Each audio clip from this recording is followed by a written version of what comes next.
Қайырлы күн, құрметті студенттер. Бүгін біз ақша, есеп айырысу және төлемдер әлемін тереңірек зерттейміз. Мен Исатаева, осы маңызды тақырып бойынша сіздермен білім бөлісуге дайынмын.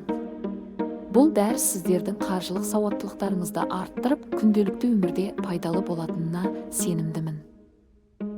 Бүгінгі дәрісіміз 4 негізгі бөлімнен тұрады. Алдымен ақшаның қызметтері мен қасиеттерін қарастырамыз. Одан кейін ақшаның эволюциясы мен түрлеріне тоқталамыз. Үшінші кезекте қазіргі есеп айырысу тәсілдерін талдаймыз. Соңында ақшалай қорларды тиімді басқарудың маңыздылығын талқылаймыз.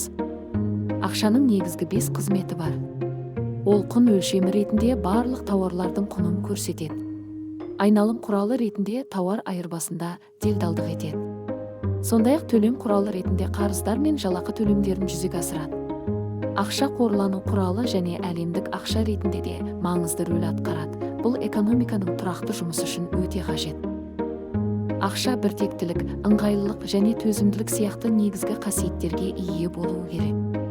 Бұл оның қолданысын жеңілдетіп, қолдан жасауды қиындатады. Макроэкономикалық тұрғыдан ақша мөлшері мен тауар мөлшері арасындағы тепе-теңдік өте маңызды. Ақшаның шамадан тыс көбеюі инфляцияға әкеліп, оның құнсыздануына және тауарлар бағасының өсуіне соқтырады. Ақшаның даму жолы тарихтың ұзақ кезеңін қамтиды. Алғашқыда құйма ақшалар, яғни металл теңгелер болды. Одан кейін қағаз ақшалар, яғни банкноталар пайда болды. Оларды мемлекет реттейді. Қазіргі таңда біз электронды ақша мен цифрлық төлемдер дәуірінде өмір сүріп жатырмыз. Бұл бізге ыңғайлылық пен жылдамдық береді. Қолма-қол ақша бұл тауарлар мен қызметтерді сатып алу үшін қолданылатын физикалық ақша. Оның артықшылықтары көп, мысалы, кез келген жерде пайдалануға болады және кең таралған. Алайда оның қауіпсіздік мәселелері де бар. Жоғалтып алу немесе ұрлатып алу қаупі жоғары. Банк карталары қазіргі заманғы есеп айырысудың ыңғайлы тәсілі. Дебеттік карталар сіздің шотыңыздағы қаражатты тікелей қолдануға мүмкіндік береді.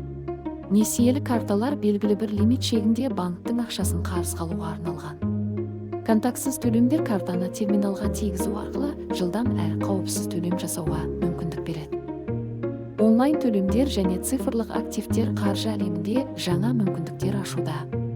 Интернет банкинг арқылы банк қызметтерін қашықтықтан басқаруға болады. Цифрлық әмияндар ақшаны электронды түрде сақтауға және операциялар жасауға көмектеседі. Криптовалюталар болса, орталықтандырылмаған цифрлық валюталар болып табылады. Төлем тәсілдерін салыстырғанда қауіпсіздік, қолжетімділік және қашықтықтан басқару мүмкіндігін ескеру маңызды. Қолма-қол ақша қауіпсіздігі төмен болса, банк карталары орташа деңгейде. Онлайн төлемдер ең қауіпсіз және кез келген жерден толық басқаруға мүмкіндік береді. Әр әдістің өзіндік артықшылықтары мен кемшіліктері бар. Ақшаны тиімді басқарудың бірнеше тәсілі бар. Үйде сақтау ең қарапайым, бірақ инфляция мен ұрлық қаупі бар. Банктегі шоттар қаражатты қауіпсіз сақтауға мүмкіндік береді. Несиелер қысқа мерзімді қажеттіліктерді жабуға арналған.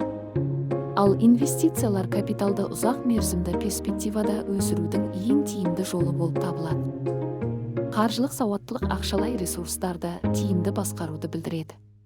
Бюджет шығындарды жоспарлаудың негізгі құралы. Жоспарлау қысқа және ұзақ мерзімді мақсаттарға жету үшін ақшаны бағытты жұмсау. Тәуекелдерді басқару, инвестициялау кезіндегі ықтимал қауіптерді азайту. Инвестиция ұзақ мерзімді қаржылық қауіпсіздікке жету жолы. Қорыта келе, ақшаны тиімді басқару қаржылық тұрақтылық пен еркіндікке жетудің кілт екенін түсіндік. Заманауи төлем құралдарын қолдану, үздіксіз қаржылық жоспарлау арқылы уақытыңызды үнемдеп, өмірлік мақсаттарыңызға жете аласыз.